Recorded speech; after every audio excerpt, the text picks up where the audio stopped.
काल सरकारने अतिशय महत्त्वाचा आणि मोठा निर्णय घेतलेला आहे. काय तुमचं या संदर्भात म्हणणं आहे? सगळ्यात अगोदर तर मी देशातल्या आणि महाराष्ट्रातल्या सगळ्या जनतेला राज्याभिषेक सोहळ्याच्या निमित्तानं खूप मनापासून सगळ्या जनतेस शुभेच्छा देतो. आणि आपण जे आत्ता विचारलं की काल सरकारनं निर्णय घेतले, काल काल घेतले, परवा घेतले, 4 दिवसापासून लगातार सरकार सारखे मराठा समाजाच्या बद्दलचे निर्णय घेत आहे. त्याबद्दल आम्ही त्यांचं मनापासून आभार मानतोय, त्यांचं मनापासून कौतुक करतोय. कालसुद्धा ओबीसी प्रमाणे मराठा समाजाला सवलती लागू केल्यात. त्याच्यामध्ये फीसमध्ये अनेक विषयात पोरांचे त्याच्यातही मदत आमच्या मराठा समाजाच्या विद्यार्थ्यांना नक्की होणार आहे. त्याच्यामध्ये मेडिकल, इंजिनिअरिंग हे सुद्धा विषय, कम्प्युटरचे सगळे विषय सरकारने घेतले असतील या सवलतीमध्ये तर चांगलीच गोष्ट आहे, त्याबद्दलही काही वाद नाही. नसता नुसते असं पण सवलतीमध्ये होऊ नये की दुसऱ्या सवलती मिळाल्या आणि मुख्य शिक्षण जे मुख्य प्रवाह जे त्यातच पोरं यायला पाहिजे, तर ते येत नाही आहेत असं व्हायला नको.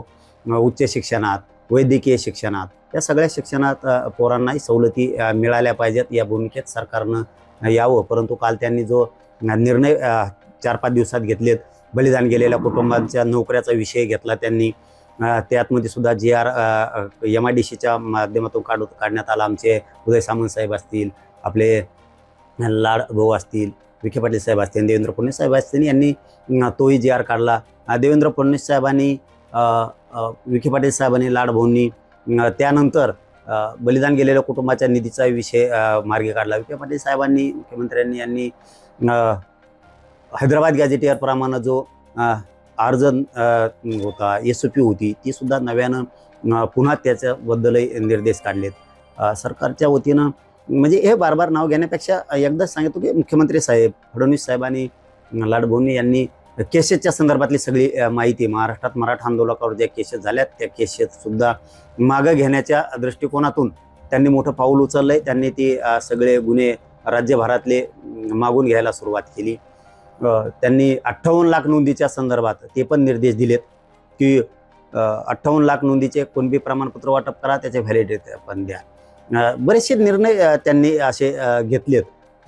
हैदराबाद गॅझेटियर प्रमाणे मराठवाड्यातल्या मराठ्यांना कुणबी प्रमाणपत्र द्यायचे आहेत. या सगळ्या घेतलेल्या आत्तापर्यंतच्या निर्णयाबद्दल मी देवेंद्र फडणवीस साहेबांचे मनापासून आभार मानतो. विशेष करून विखे पाटील साहेबाचे आणि लाडभाऊचे सुद्धा खूप आभार मानतो. एकनाथ शिंदे साहेबाचे, आपल्या सुनेत्राताईंचे, सगळ्याच सरकारचे मनापासून आभार मानतो. त्याच्यात खूप मरमर केली गेली ते लाडभाऊकडून आणि आपल्या विखे पाटील साहेबाकडून, त्यांचंही मनापासून खरंच आभार मानतो. आणि मुख्यमंत्र्यांनी, देवेंद्र फडणवीस साहेबांनी असंच समाजाचं काम करावं. हा मराठा समाज तुम्हाला कधीही विसरणार नाही. पण एक गोष्ट लक्षात ठेवा, असं होऊ नये की तुम्ही या जे आत्तापर्यंतचे निर्णय घेतलेत, GR काढलेत, तुम्ही मराठा समाज खुश केलाय का? तर हो, नक्कीच केलाय. पण याच्यात असं होऊ नये की आमचं जे मूळ आहे तेच मागं राहू नयेत. म्हणजे 58 लाख नोंदी ज्या मिळाल्या त्याच्यातून कुणबी प्रमाणपत्र मिळणं आमच्यासाठी खूप गरजेचं आहे. त्यातून व्हॅलिडिटी मिळणं खूप गरजेचं आहे. त्याचं कारण पण फडणवीस साहेब तुम्हाला सांगतो. कारण तुम्ही मराठा समाजाच्या पोरांच्या भावना समजून घेताल ही अपेक्षा मी ठेवतोय. का तर 58 लाख नोंदी निघाल्यात, त्या माध्यमातून पोरांचे ॲडमिशन झालेत, नोकऱ्या झाल्यात. ते प्रमाणपत्र आणि व्हॅलिडिटी थांबवू नये हे फडणवीस साहेबांनी विशेष करून लक्ष द्यावं. कारण आमचा मूळ जीव तिथं आहे. आमचे जे 58 लाख कुणबी नोंदी सापडल्यात त्याचे कुणबी प्रमाणपत्र देणं आणि व्हॅलिडिटी देणं हे खूप गरजेचं आहे. तुम्ही एकीकडून खुश करताल पण दुसरीकडून पोरांचा घात होईल. नाराजी मराठा समाजाच्या अंगावर घेताल असं मला वाटतच नाही. तुम्ही घेताल पण ती तुमच्यावरती मराठा समाजाची नाराजी येऊ नये हे मुख्यमंत्री देवेंद्र फडणवीस साहेबांनी लक्षात ठेवावं. दुसरं की फडणवीस साहेबांनी हैदराबाद गॅझेट प्रमाणे जे आता निर्णय दिलेत त्यानुसार मराठवाड्यातल्या सगळ्या मराठ्यांना कुणबी प्रमाणपत्र मिळावेत. आणि सगळ्यात महत्त्वाचं, सातारा संस्थानचा गॅझेटियरचा GR, कोल्हापूर संस्थान, पुणे आणि औंध याचा सुद्धा GR आपण तातडीनं काढावा. आम्ही फडणवीस साहेब खरंच मनापासून तुमचं कौतुक केलंय आणि मनापासून तुमचा आभार सुद्धा मानतो. पण या पुढच्या गोष्टी सुद्धा आपण मराठा समाजाच्या पोराच्या दृष्टिकोनातून लक्षात ठेवाव्यात की खूप पोरांना आता पाठीमागं सुद्धा आणि आता जूनमध्ये सुद्धा, आता 15 तारखेपासून ॲडमिशन सुरू होते, खूप पोरांनी कुणबीमधून प्रमाणपत्र मिळाल्यामुळे ॲडमिशन घेतलेत, नोकऱ्यात गेलेत. त्यांच्या व्हॅलिडिटी अधिकाऱ्यांना रोखवायला लावू देऊ नका.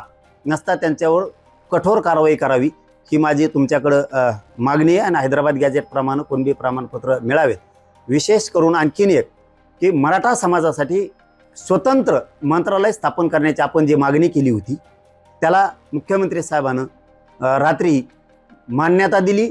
त्याबद्दल मुख्यमंत्री देवेंद्र फडणवीस साहेबांचं आणि आपल्या विखे पाटील साहेबांचं लाडभाऊचं मनापासून आभार मानतो की ते आता स्वतंत्र मराठा समाजाला प्रश्न मांडण्यासाठी त्यांच्या अडीअडचणी मांडण्यासाठी मंत्रालय हक्काचं होतंय. त्याला बजेटही राहील, मागता येईल आणि मराठा समाजाच्या राज्यभरातल्या आरक्षणाच्या व्यतिरिक्त दुसऱ्या अडीअडचणी सांगण्यासाठी खूप मोठं एक उपलब्धी झाली. खूप मोठं आधार मराठा समाजाला त्या मंत्रालयाच्या निमित्तानं होणार आहे, कारण त्याचे कक्ष प्रत्येक कलेक्टर ऑफिसला राज्यभरात राहणार आहेत. मराठा समाजासाठी ही सोपी गोष्ट नाही आहे. 70 वर्षात मराठा समाजासाठी मंत्रालय झालं नव्हतं. ते मराठा समाजाला स्वतंत्र मंत्रालयाची मान्यता आपल्या सरकारच्या वतीनं देण्यात आली. त्याबद्दल देवेंद्र फडणवीस साहेबांचं खरंच मनापासून कौतुक करतो.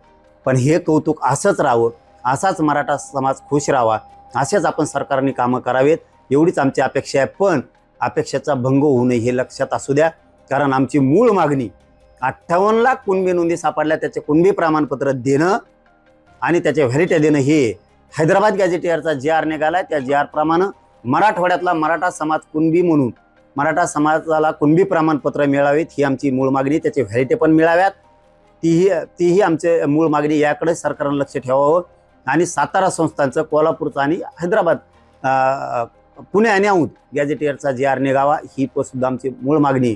नसता सरकार असं गाफील राहील एखाद्या वेळेस की आम्ही मराठा समाजाला या गोष्टीला मंजुऱ्या दिल्या, GR काढलेत म्हणून मराठा समाज खुश राहील, 100% खुश राहील. पण या सुद्धा मागण्यावरती लक्ष ठेवावं. 58 लाख नोंदी, हैदराबाद गॅझेट आणि सातारा संस्थांचं गॅझेटियर. तुम्ही गैरसमाजात राहू नका. मराठा समाज कायमस्वरूपी खुश ठेवायचा असेल आणि सरकारची पाठ थोपटून घ्यायची असेल तर या सुद्धा मागण्या आपण येत्या काळात पूर्ण मान्यता देऊन त्याला अंमलबजावणी करावी. आम्ही 100% तुमच्यावरती खुश राहू. मराठा समाज 100% तुमच्यावरती फुलं टाकणार. सगळ्या मागण्याची अंमलबजावणी द्यावी ही माझी सरकारला विनंती आहे. पुन्हा एकदा देवेंद्र फडणवीस साहेबाचे, दोन्ही उपमुख्यमंत्र्याचे आणि विशेष करून विखे पाटील साहेबांच्या लाडभाऊचे मनापासून आभार मानतो.